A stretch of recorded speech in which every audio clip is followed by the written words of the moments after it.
Hey everybody, my name is Anthony and I'm the owner of AMJ Unlimited, a new online hobby shop that was just created.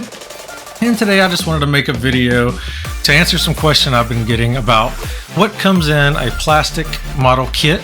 And I'm going to start with the high grade kit today on this video and just kind of explain some of the things that's going to be included, what you're going to need to assemble it, kind of what it looks like start to finish, and some tricks and tips to kind of make the first assembly as smooth as possible. Today we're going to be looking at a Gundam series kit. Now this is going to be pretty much well standard for all your high grade plastic model kits. Down at the bottom left hand corner you'll notice the 1x144, that's the scale size of the model. And in the top left corner you see the HG, this is high grade, that's the product line. If we just take a brief overview of the side of the box, it's going to give you some pictures of basically what the model kit's going to look like once assembled. Keeping in mind this is professionally photoed and assembled, and some minor modifications performed to it. Also, you'll find information on the side of the box of the brand. This one's Bandai. Also, the series in which it came from, which is Gundam Wing. You also find the product number, the 174. Now, I also wanted to take the minute to look at, you'll notice here, this is a kit that I have that's from America, and this other kit here is from Japan. The one from America has the plastic lining around it, and the one from Japan does not. This is pretty standard, so not to worry if you get two kits and one has the and one does not. If you've never bought a kit before, as you can see, this is what I'm talking about. It's just a plastic vanity ring. Basically, I'm assuming it's to prevent theft in stores, but I'm not really sure. I just noticed that this is something that's pretty standard across the board, and I've talked to other people and they have the same experience as I do. So I did say we're going to do this as minimalist as possible, so this is for somebody who doesn't own kits and is wanting to get into the hobby. So the one thing you are going to need to make this assembly as clean as possible with the minimalistic as possible is going to be a set of hobby nippers. Now this is a single blade nipper. Now the difference between this nipper and your traditional wire cutters or nippers that you can get from your hardware store is it's going to have a much thinner head. This one is also a single blade nipper, and the reason for the smaller head is going to allow you to get into the tighter places a lot easier. This is going to give you a lot cleaner cuts as well. But if you are looking for an expensive set, kind of like a one and done type thing, you're going to want to look towards these guys, the God Hands. These have what I've been told are the cream of the crop. I just got my first set recently and I'm pretty happy with them. They're very, very sharp. I get very clean cuts. For the price, I'm not really sure if it was really worth it. I'm gonna have to use this for a couple kits and kind of see what goes on. I'll be offering a few sets of these. I only can get my hands on a limited quantity at a time. So if you want to just one and done, I suggest the God Hands. You'll find that that's pretty standard, most hobbyists on the Gunpla side. But today we're going to be using a traditional, more affordable hobby nipper. As you can see, just like with all hobby nippers, you get the very thin head here. The idea with these is you want to cut with these as square as possible, and you want to use the middle section of the blade, you know, within the third. So the second third of the nipper is what you want to use, and I'll demonstrate that throughout the build. As you can see here, it's got a real sleek head onto it. Now you want to be careful with these. If you drop these or start cutting with the tip, you will break the tip off. It's a very thin metal out there, so you definitely want to be careful with these. Alright, so let's jump into it. Let's get this box opened up. Now this is traditional what you're going to find in a box. All your runners will be in plastic containers like this, or plastic wrappings like this. You'll have your instructions, and you'll have multiple different runners based on the kit, is based off how many runners you will get.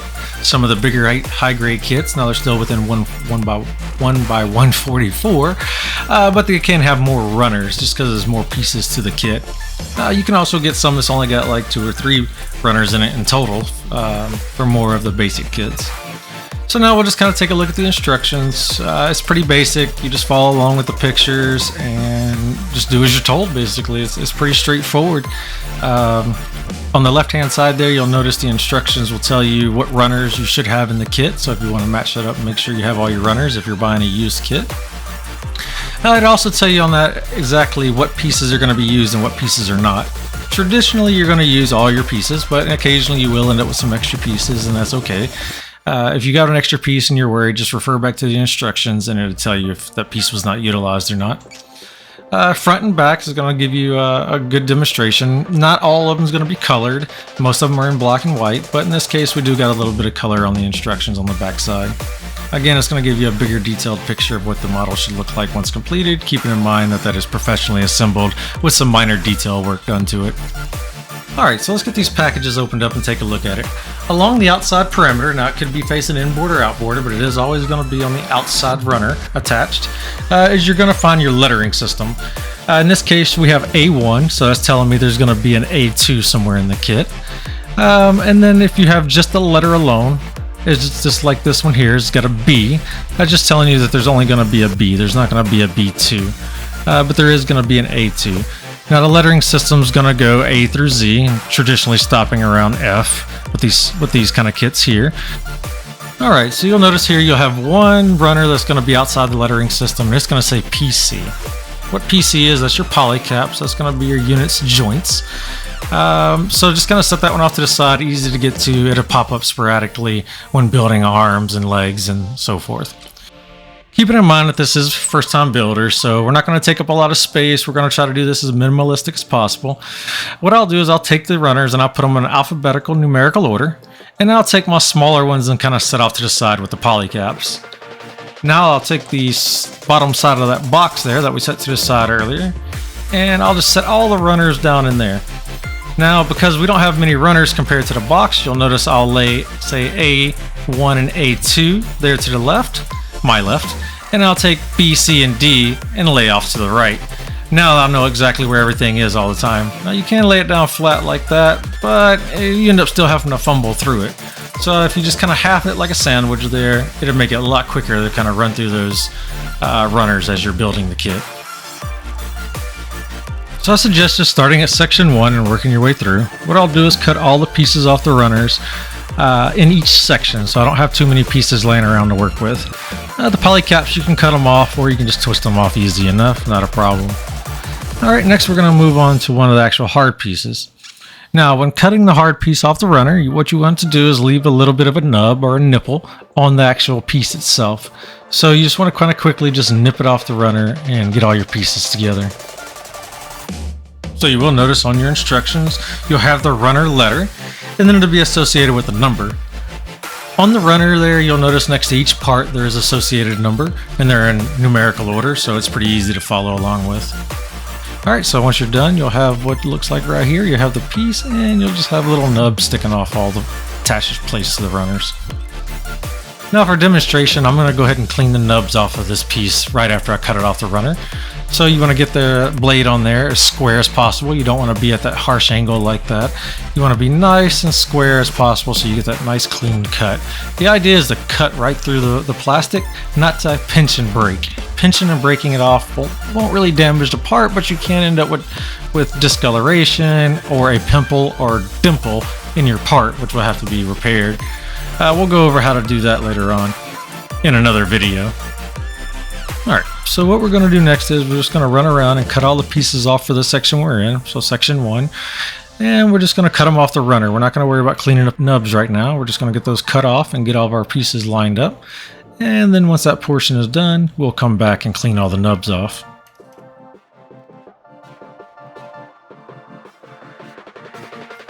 Alright, so I did get up to make some adjustments and I forgot to turn the camera back on.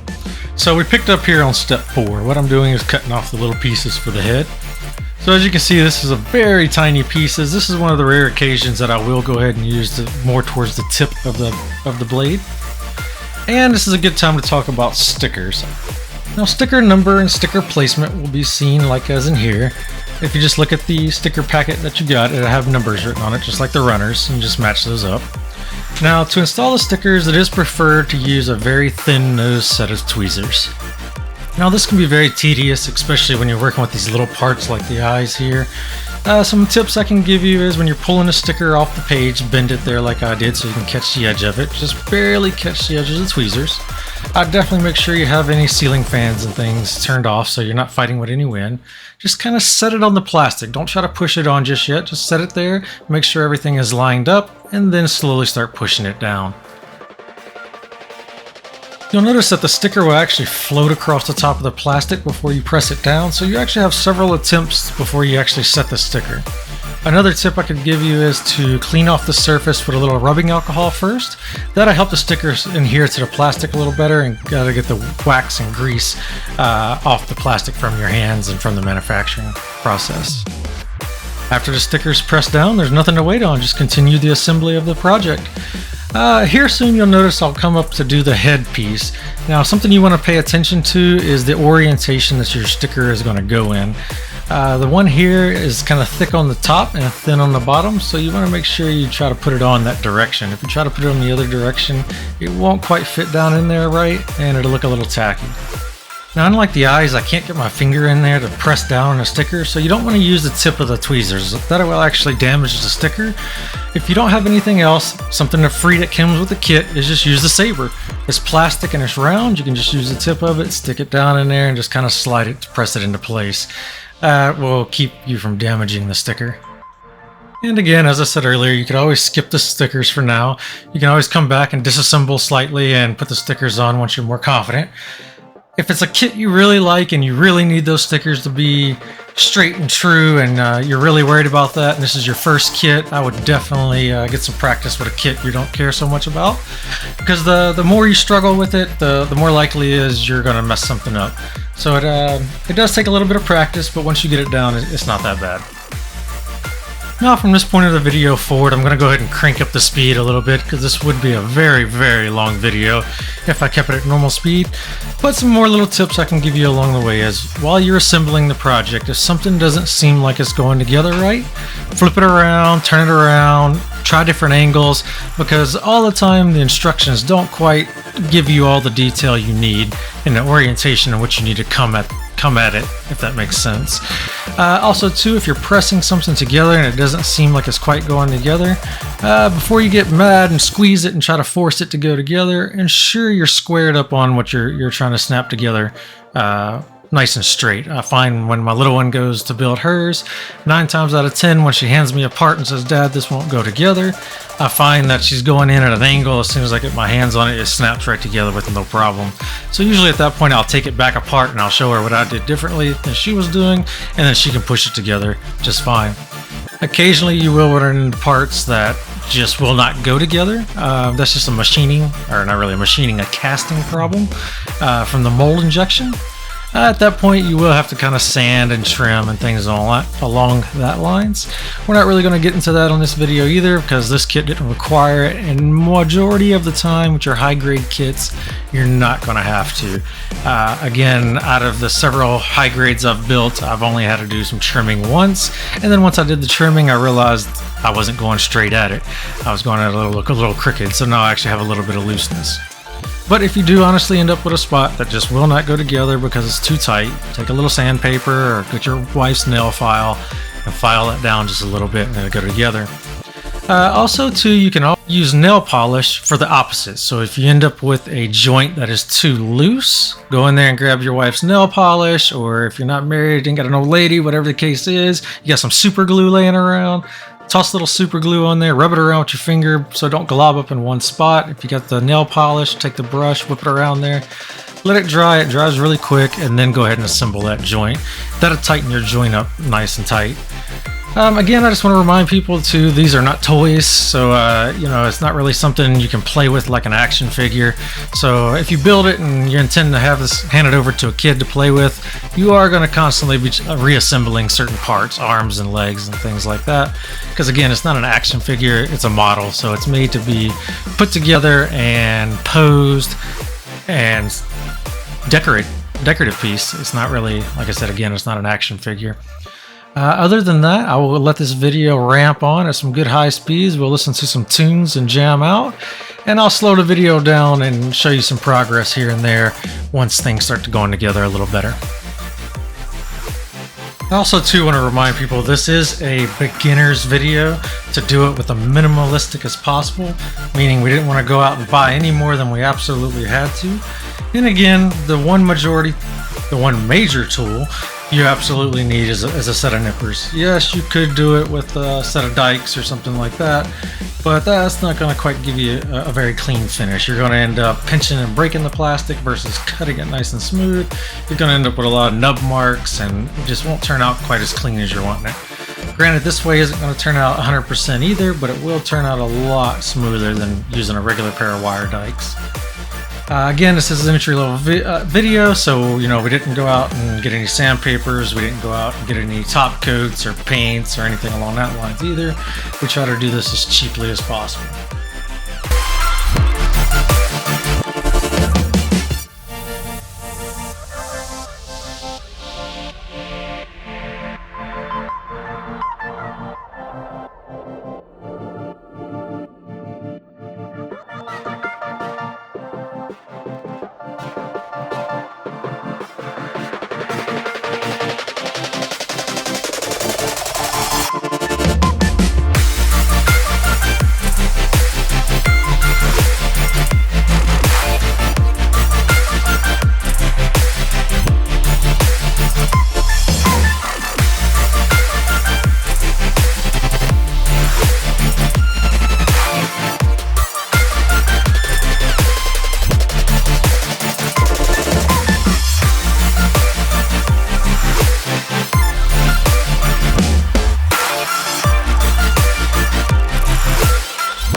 I hope you enjoyed the video so far. If I could get you to help me out and like, subscribe, leave a comment down below. Whether you liked it, didn't like it, want to troll, doesn't matter. Just hit that like button or dislike button and leave a comment down below. I'd really appreciate it.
Alright, we've made it to the ending of this robot. It is together, or this Gundam actually. It's all together and operational, if you will. So the next step I'll do is, not all of them do this, but this one does, is it will transform into its bird mode. So I'll go ahead and do that now and show you what the process is for that.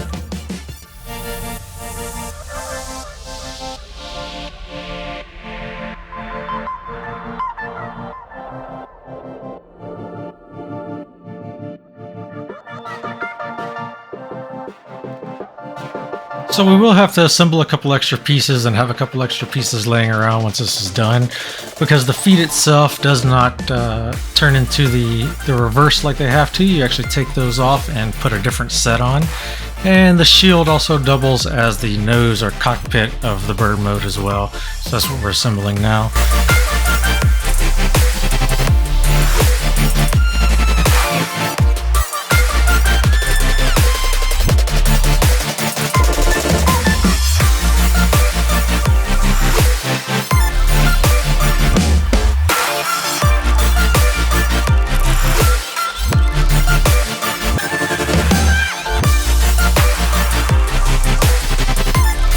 Yes, I did just make a mistake. You figure I'd know better by now.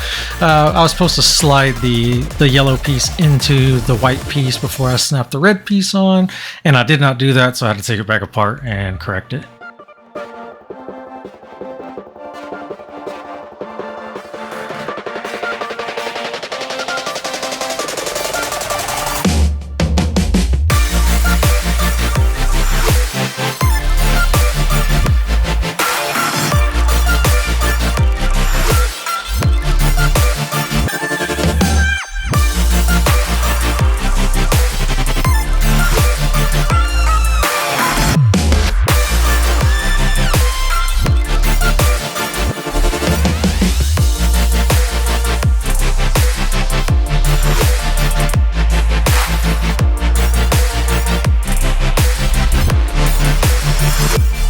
And also too, if a portion of this video is going too quick and you want to kind of see a little more detail, don't forget YouTube does have a playback function down at the bottom where you can slow down how fast it's coming at you.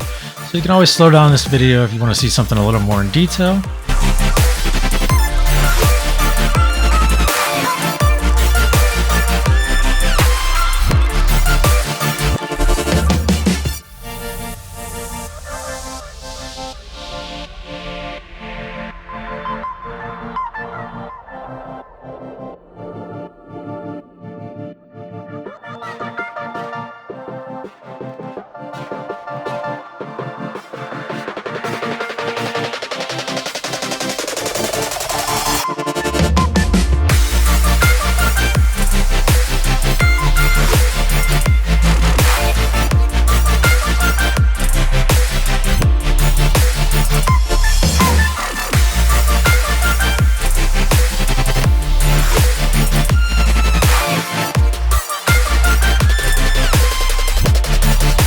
Alright, well this concludes this video. I'm going to leave some pictures at the end of the finished product.